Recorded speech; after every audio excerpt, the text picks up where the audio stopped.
Smart Listener dan juga sahabat yang bergabung, terima kasih buat Anda yang sedang menyaksikan kami ya melalui sambungan di YouTube di kanal Smart FM. Kami informasikan pula bahwa program ini punya kanal podcast ya di Smart Inspiration, di mana program Smart Happiness ini salah satu yang Anda bisa dengarkan di podcast kami ya. Silahkan Anda bisa kunjungi kami di Spotify. Kemudian saya informasikan juga bahwa rekaman-rekaman program Smart Happiness ini tersimpan dengan rapi di YouTube di kanal Smart FM yang Anda bisa tonton kapanpun. Dan kami ajak Anda juga ya, kalau Anda di luar kota, di luar kota-kota yang tadi saya sebutkan, bisa dengarkan Smart FM melalui streaming di www.radiosmartfm.com. So Anda nggak hanya di Indonesia saja bisa mendengarkan program ini, bahkan kemanapun, ke luar negeri, ke atas gunung pun Anda bisa dengerin Smart Happiness. Alright, kita sambung ya. Pak Arfan, apa langkahnya nih ya, langkah sederhana deh untuk kita kembali bisa bangkit nih dari penolakan. Karena tadi Bapak sempat katakan penolakan itu biasanya akan meruntuhkan jiwa dan membuat kita kayaknya terpuruk. Kalau gitu langkahnya untuk bangkit ini bagaimana? Silakan Pak Arfan. Terima kasih banyak Mbak Ola ya. Ini sesuatu yang sangat dibutuhkan oleh banyak orang. Jadi saya ingin kembali dulu tadi ke segmen kedua kita ya, di mana kita mestinya sampai pada kesadaran bahwa orang yang menolak itu tidak ingin menyakiti kita. Ya. Orang yang menolak itu bahkan tidak memikirkan kita. Dia lagi nggak mikirin kita gitu. Boro-boro dia berniat menyakiti kita, boro-boro dia berniat menghakimi kita gitu. Wong dia mikirin kita aja enggak kok. Yang mereka sedang pikirkan ketika mereka menolak itu siapa Mbak Ola? Dirinya. Diri sendiri, ya. Jadi jangan kegeeran gitu, ya. Jangan kegeeran mengatakan bahwa orang yang menolak itu sedang ingin menyingkirkan kita, sedang menolak kita. Enggak, mereka lagi mikirin dirinya sendiri. Karena setiap orang itu selalu secara naluri, bahkan otak kita juga dirancang oleh Tuhan adalah untuk melindungi diri kita, untuk membuat kita survive. Nah, orang yang menolak itu lagi mikirin dirinya sendiri. Jadi jangan kegeeran Anda merasa dia sedang menyakiti Anda. No, dia sedang mikirin dirinya sendiri. Dia kepingin aman. Dia kepingin tidak mengambil resiko apapun dari sesuatu yang dia tidak tahu. Nah, itu dulu gitu. Itu namanya psychology of rejection. Nah, karena dia tidak aman, dia tidak tahu manfaatnya apa, maka dia tolak. Nah, berarti supaya dia bisa menerima, berarti apa Mbak Ola yang harus kita lakukan? Ya, kita harus membukakan mengenai sebenarnya apa sih manfaat atau kebaikan yang dia bisa dapatkan begitu ya. Betul. Karena semua orang di dunia ini selalu mencari manfaat. Semua orang. Bahkan kita mencari manfaat bahkan dari sesuatu yang kita benci sekalipun gitu. Benar nggak Mbak Ola? Betul. Karena pernah tuh misalnya ada penelitian gitu bahwa yang namanya urin itu, yang namanya air kencing itu katanya bisa menyembuhkan penyakit. Bisa diminum. Gitu ya. Kalau diminum ya. Gitu. Padahal kan saya tidak tahu ini benar apa enggak ya, gitu ya. Tapi kan ada tuh ya teori mengenai yang namanya setiap hari minum urin gitu ya. Padahal kan kita benci sama yang namanya urin kan. Itu sesuatu yang kotor gitu. Bahkan kita menganggap itu najis gitu. Katakanlah begitu ya. Tapi ketika ini ada manfaatnya loh. Ini loh contohnya manfaatnya. Ini loh orang-orang yang sudah membuktikan bahwa mereka mendapatkan manfaat dari terapi urin. Silakan, ini ada testimoninya. Nah, akhirnya kita jadi membuka mata kan. Oh, apa iya ya? Oh, jangan-jangan bener ya gitu. Sesuatu yang menjijikkan sekalipun, ketika kita bisa menjelaskan apa manfaatnya, maka orang akan mulai membuka mata. Kenapa? Karena setiap orang itu sesungguhnya mementingkan dirinya sendiri, mikirin dirinya sendiri. Karena dia mikirin dirinya sendiri, maka dia selalu menghindari masalah dengan cara proteksi dan mencari manfaat. Selalu, apapun itu, dikejar itu, sampai kemanapun tuh dikejar gitu. Ketika orang mengatakan, ini ada manfaatnya loh, dikejar itu. Bahkan yang haram sekalipun, yang ini katanya ini zat tertentu haram gitu ya. Oh, tapi ini bisa memberi manfaat. Oh, orang akan berubah pikiran kan. Oh, nggak apa-apa ya gitu kan. Gitu. Jadi yang dicari orang di dunia ini adalah manfaat. Nah, berarti kita sekarang sudah mulai terbuka nih. Berarti ketika orang menolak, orang belum melihat manfaat yang kita tawarkan itu apa. Manfaat dari produk kita itu apa. Orang belum melihat. Ketika dia bisa melihat, sudah mulai bertanya, benar nggak begini? Buktinya apa? Siapa yang sudah mendapat manfaat? Testimoninya mana? Gitu. Ini sudah mulai terbuka. Jadi tunjukkan manfaat Anda. Nah, seringkali yang tahu manfaat itu cuma kita. Dan kita merasa pembicaraan kita ini asik banget. Asik buat kita. Buat orang lain belum tentu. Nah ini, jadi ada gap tuh. Sesungguhnya antara apa yang kita pikirkan dengan apa yang ditangkap oleh orang. Nah berarti ketika kita ingin memberikan manfaat, maka kita harus mementingkan orang lain terlebih dahulu. Gitu Mbak Ola. Mementingkan orang lain. Seperti tadi Mbak Ola tahu bahwa oh ternyata bukan saya yang ditolak sama calon mertua, bukan saya, tapi gaya saya. Nah ini, bukan sayanya tapi gaya saya. Kita gali lagi, kenapa? Oh karena ada sebuah persepsi orang yang tomboy itu mungkin kurang bisa melayani suami, misal begitu. Salah satunya kurang bisa masak, misal begitu. Nah kita buktikan dengan manfaat. Nah itu. Itu Mbak Ola, karena orang itu mencari manfaat. Tidak ada satupun orang di dunia ini yang menolak manfaat. Orang tidak mencari ada apapun. Baik, tidak ada satupun orang di dunia ini yang menolak manfaat. Tapi tadi kembali kepada penjelasan Pak Arfan ya, orang kan pada dasarnya akan mementingkan dirinya dia sendiri gitu ya, senternya itu kan tetap adalah dia gitu. Kalau kepentingannya terpenuhi, terwakili, dia akan mencari. Nah, bagaimana kita bisa menjelaskan atau kita menunjukkan manfaat kalau kita sudah ditolak gitu kan? Biasanya nih kalau kita sudah ditolak, seolah-olah itu sudah ada pintu yang tertutup, sudah ada benteng. Jadi bagaimana kita bisa menunjukkan atau bisa menjelaskan tentang manfaat itu, Pak Arfan? Ya, kita harus punya paradigma bahwa orang yang menolak itu adalah orang yang belum mengerti. Okay. Bukan orang yang tidak ingin berurusan dengan kita, bukan. Mereka belum mengerti. Berarti kalau belum mengerti, berarti tugas kita adalah memberi pengertian. Berarti harus berupaya gitu ya. Harus ada upaya. Dan upayanya itu harus dalam rangka memberi manfaat bagi orang. Bukan dalam rangka memberi manfaat untuk kita gitu. Nah ini yang seringkali salah. Jadi memang ajaran-ajaran kebaikan itu sesungguhnya kan seringkali itu adalah ajaran agama ya.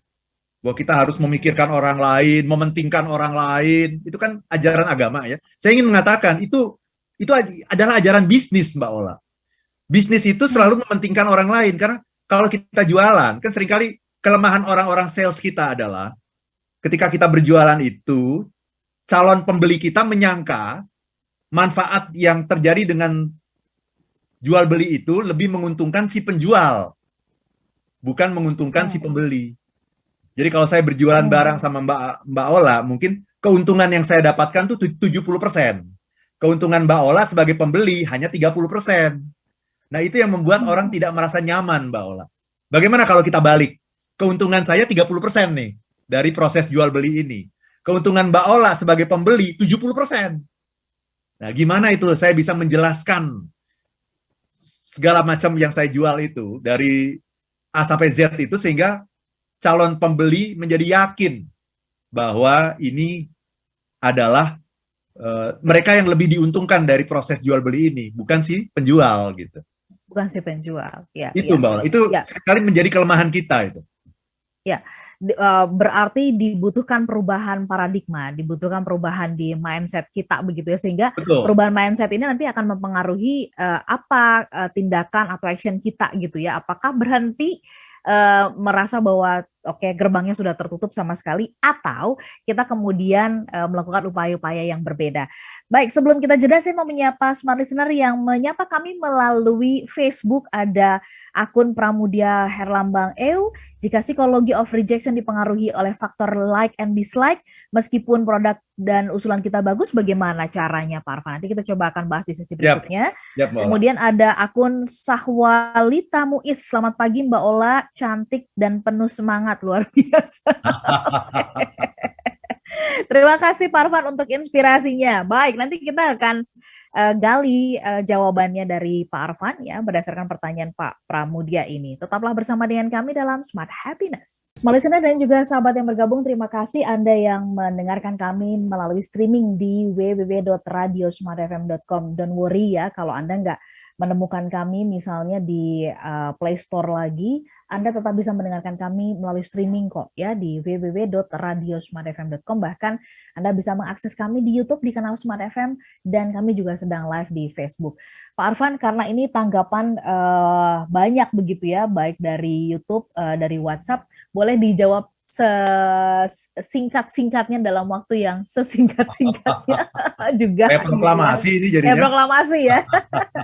Pak Pramudia tadi Pak dari Facebook bertanya, gimana ya kalau kita ditolak padahal sebenarnya penolakan ini karena like and dislike gitu ya. Padahal kita tahu kok ini produknya ada manfaatnya begitu. Silakan Pak Arfan. Nah, jadi pertanyaan Pak Pramudia tadi ya, like or dislike.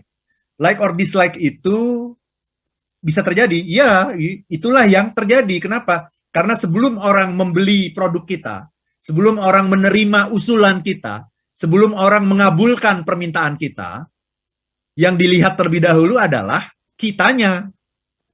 Jadi kalau orang mau beli produk nih, Mbak Ola misalnya menawarkan airtime gitu ya, untuk iklan misalnya ke perusahaan-perusahaan. Sebetulnya yang dilihat pertama kali itu adalah siapa yang menawarkannya, Mbak Olanya yang dilihat, atau siapapun. Baru kemudian kalau orang udah suka sama kita, udah jatuh hati dalam tanda petik sama kita, baru orang beli produknya gitu. Jadi memang betul. Nah, terus kalau orang like or dislike itu gimana? Rumusnya sederhana. Kenapa orang dislike? Kenapa orang dislike? Jawabannya cuma satu. Karena orang belum yakin akan niat baik kita. Orang belum yakin, oh saya punya niat baik gitu. Ya Mbak Ola mengatakan saya punya niat baik. Orang mengatakan, iya Mbak, tapi kami belum yakin. Gitu. Jadi bukannya sebenarnya mau mengatakan gitu ya? Iya, kami belum yakin. Mbak Ola kan bisa merasakan karena Mbak Ola yang punya niat. Niat itu kan abstrak, Mbak. Nah, tolong yakinkan kami bahwa niat Mbak Ola itu baik. Nah, apa definisi niat baik? Nah, ini juga penting nih. Definisi niat baik adalah sesuatu yang kita tawarkan itu lebih menguntungkan orang lain ketimbang kita. Jadi kalau saya boleh gambarkan tadi, kalau saya menjual barang kepada orang, saya ingin membuat orang yakin bahwa mereka dapat untungnya tuh 70%. Saya dapat untung 30%. Saya dapat untung dong. Nggak mungkin kalau saya mengatakan saya nggak dapat untung, itu nggak mungkin. Itu bertentangan dengan naluri manusia yang mencari manfaat. Gitu. Jadi keuntungan yang calon pembeli itu harus lebih besar daripada keuntungan si penjual. Ya. Itu rumus. Nah, kalau orang udah yakin, itulah yang mereka definisikan sebagai yang namanya niat baik. Oh, niatnya baik ini. Dia juga untung, pasti sebagai penjual dia untung. Tapi saya sebagai pembeli, saya lebih diuntungkan. Dan ini menjamin masa depan saya, sehingga saya beli polis asuransi ini nih, saya beli. Nah, begitu. Baik. Jangan sampai orang beli polis asuransi dengan mengatakan, oh si penjual nih dapat komisi gede nih soalnya nih dia nih gitu. Siap. Baik, gitu, Pak. Baik, Pak Arfan, saya minta maaf banget karena waktu kita mepet banget gitu ya. Saya minta di menit terakhir ini mungkin 1-2 poin bagaimana kita menghadapi penolakan. Dan secara cepat saya ingin menyapa, ada akun Debbie Zalina di YouTube, mode 1188, Ibu Sahwalita, kemudian juga ada Pak Eko Mugaryanto, ada Pak Yudikando, kemudian di Batam hadir, terima kasih sudah bergabung. Kemudian juga ada Pak Boni Simon di Medan, terima kasih juga sudah bergabung. Bapak tetap bisa mendengarkan Smart FM ya, dengan mengakses kami melalui streaming di www.radiosmartfm.com. Mengenai Medan sedang banyak perbaikan, jadi kami mohon dimaklumi atas kondisi ini. Pak Arfan, di sisa waktu ini, apa yang ingin Bapak sampaikan bagaimana kita berhadapan atau mengatasi penolakan ini? Silakan. Terima kasih Mbak Ola. Saya ingin menutup sesi kita pada pagi hari ini dengan 2 contoh. Yang pertama adalah dari The Beatles. Bayangkan loh, The Beatles saja ditolak orang gitu. Ya, The Beatles itu, orang yang menolak itu nggak tahu sih kalau itu The Beatles. Nggak tahu gitu ya. Jadi mereka mengatakan nih, produser rekaman ternama di Inggris pada saat itu mengatakan, era musik bergitar tuh sudah habis, sudah selesai. The Beatles tidak putus asa, dia terus jalan lagi, cari yang lain. Karena bisa jadi ketika orang menolak memang frekuensinya tidak nyambung dengan kita. Atau mungkin mereka memang ditakdirkan tidak berjodoh dengan kita gitu Mbak Ola. Nah itu contoh yang pertama dari The Beatles. Contoh yang kedua adalah dari Freddie Mercury. Dia bikin lagu Bohemian Rhapsody. Lama lagu itu durasinya 6 menit. Kemudian ditolak oleh produser rekaman yang mengatakan lagu 6 menit itu tidak akan laku di pasar.